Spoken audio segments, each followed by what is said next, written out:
So we're on to some suspension troubleshooting on this thing, and I've taken it out for a road test. It doesn't drive bad, but it's really clunky. Like everywhere, every end of this car is really clunky. So we're gonna poke around underneath and we're gonna see what we can find out, and we're gonna go from there. I've already got the back end jacked up here, so we're gonna take a peek. The bushing is shot. The strut has definitely dropped down, and so as you go over bumps, that's just gonna hammer up and down, and there's not much dampening going on with that bushing. So, and it's the same way on both sides. That's all that I'm seeing. As you can see, the strut looks like it's been in there for a while. So I don't know if this is gonna be addressed today or not, but that's definitely the problem that we've got going on. So the other thing I should have mentioned while I was under the back is that this car doesn't have a rear sway bar in it, so there's no sway bar end links or anything like that. Also, I lifted it up high enough to have the wheel free spinning, and the tires also, I should note, are pretty new on this car. So all the tires seem fine. It still doesn't mean we shouldn't check them, but not only are they new, they also look good.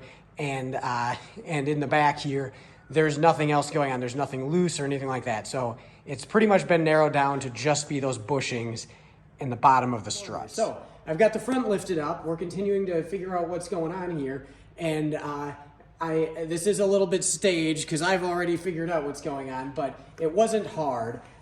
So the first thing I already did was check the tires, and they're all worn good and almost brand new. So I'm checking for play. So I'm moving it right to left here, and I definitely can feel some slop. I don't know what you can see there, but that's all slop, and I can kind of hear a mild clunking as I do that. If I check top to bottom, it's really tight. So that tells me, A, we don't have a loose wheel bearing, or it would be loose everywhere. And B, if it was loose top to bottom, that would be most likely a lower ball joint, and it's not. So we've now narrowed it down to inner and outer tie rod ends. So the next thing I'm gonna do is try and reach in here and feel this inner tie rod end as I go back and forth with this wheel. And as I'm doing this, I can feel that there's slop in the outer tie rod end. So there's a chance that the inner could also have some play in it and also need to be replaced, but we know the outer is bad. The other thing to check is I've got the sway bar end link in here, and I'll get that on camera in a minute, but we're gonna check for that. I'm pushing up and down on the sway bar, and I can feel a little bit of slop in that as well. So it looks like we also have a bad sway bar end link. So we'll get the camera in here so you can see what I'm doing, probably after I get the tire off, and then I'll show you again what I was kind of pushing and pulling on. When you're checking for play in the tie rod ends, it's much easier to do with the wheel on, because as soon as you take the wheel off, the rotor's loose and there's just other loose things, and it's a little harder. So with the wheel on, everything should be tight. That's why I do it that way. So we'll go around to the other side. We'll do the same thing before we take the wheels off. So I'm here on the other side, and we're gonna do the same thing. We're gonna go top to bottom, which is tight, and then we're gonna go right to left, and it's the same deal. We got some slop there. So I'll turn it so I can reach in here and grab the outer tie rod end. And all of that slop I can feel, well, maybe not all of it, but there's definitely slop in the outer tie rod end. So same thing as the other side, definitely the outer tie rod end. We'll check the inner once we get the outer out of the equation. And then I'm gonna pull up and down on the sway bar end link. And there's more slop on this one and then the other side. So same diagnosis on both sides, outer tie rod ends and sway bar end links. So now I'll take the wheels off and kind of show you what I was grabbing onto and what we're gonna be replacing. So here we are with the wheels off, and I've got it set on jack stands now, so everything's solid. Nothing I was doing before really got me under the car, and I did actually have the jack stand set in place, but now we've actually set it on the jack stands. The floor jack is still under there just because it doesn't need to go anywhere. So here is what we have going on. So there is the sway bar end link, and that they just naturally wind up wearing out. Those are not an uncommon part to wear out. So we know we got to change that out. And then here is the outer tie rod end. There's the inner from the steering rack to the outer, and the outer starts right after that jam nut and goes out to the knuckle. So we need to take this nut off and get this hammered out of the knuckle and unscrew it from the inner. And these guys, So there is a hex feature in the center of that is supposed to help us get that unscrewed. But as you can see on an older car like this, a 20 or a 15-year-old car with 250,000 miles on it, it's corroded, and I basically consider those not functional. So sometimes you can put a vice grip on the back and hold that in place and zip the nut off.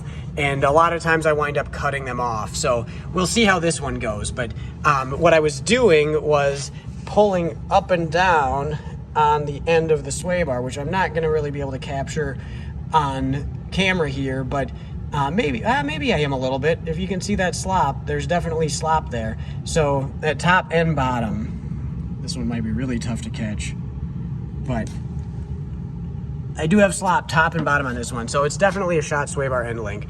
And this has slop in and out. So we're gonna grab the parts and see how much of a fight it is getting these old ones off. So one of the first things to do is just simply get this cotter pin pulled out of this ball joint, or this tie rod end. One isn't in here particularly. It's not rusted in there or anything, so there we go. That one's out, and now we're ready to put an impact on that nut and pull that off of there.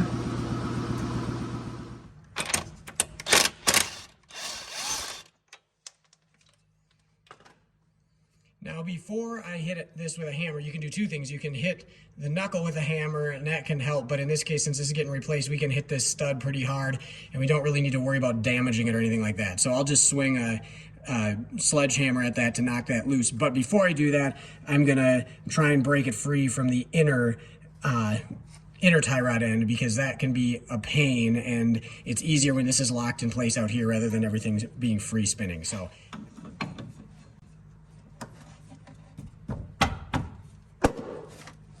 okay, we've got the jam nut loose, and actually it looks like we're looking out here. The whole thing is spinning, so that's gonna be an easy one. Next, we're gonna take a swing at this stud on the tie rod end. Okay, that's about as easy as that gets. And now we can just unscrew this right off the inner. So now, this is really unscientific, but one of the ways I can tell real easily kind of where the inner is in its life is how floppy it is. This one's great. I can push it wherever I want and it stays there. That's a really good sign. If it's loose, it of course will just immediately fall straight down. Even if it fell straight down, that wouldn't mean there was play, but when it stays right where I put it, that's a good inner tie rod end. So we do not need to worry about that one. We'll see what the other one's like when we get over there. But that's all we need to do for this for now. And I think while I've got this stuff out of the way, I'm gonna get into this sway bar end link that gives me a little bit better access for tools and stuff. And we'll see if we can finagle that out of there without too much of a fight. Okay, I have a vice grip between the sway bar and the end link, kind of on the shaft of the end link. And I've got a 19mm wrench, and this can vary greatly depending on OEM or aftermarket or whatever. At 250,000 miles and 15 years old, who knows what's on it. But this case, it's a 19mm. So now I can try and loosen up the nut, and hopefully I'll be holding, and you can see the hole. There we go. Now the vice grip kind of jammed against the lower control arm there. So we can get this nut totally pulled off of here, and look at that. Halfway out. So now we're gonna go up to the top. Now the nice thing about the top is I don't even have to do it by hand. I can put the impact on it, but it's gonna be the same deal. I'm gonna tuck this in here, and then we'll put the impact on it. Well, I hit the wrong button and I missed it.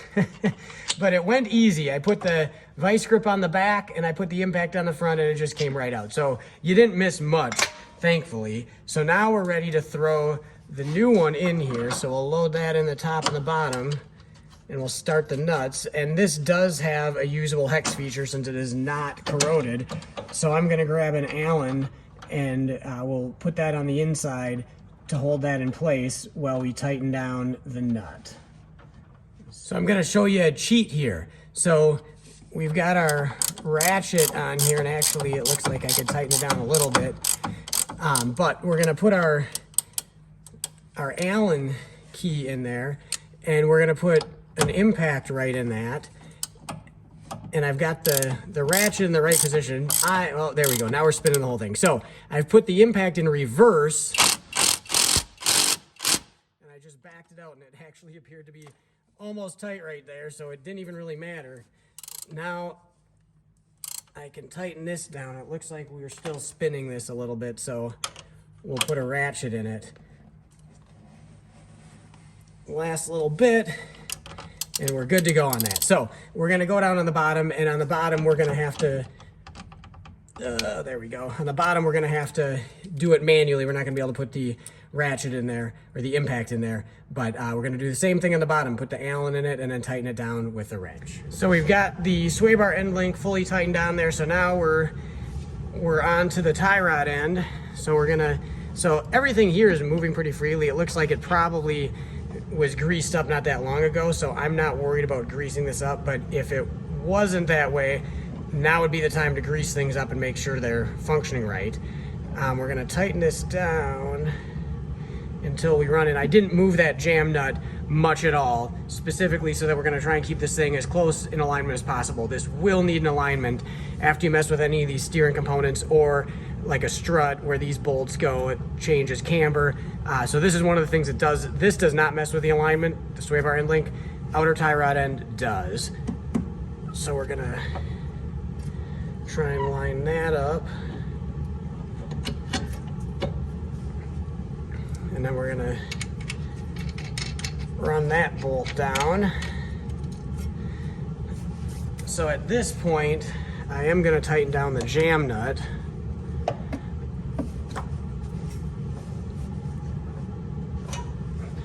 All right, and then we'll tighten down this upper nut and we'll put the cotter pin in. And these outer tie rod ends do not have a zerk or anything like that, so there's no grease fitting or greasing to be done.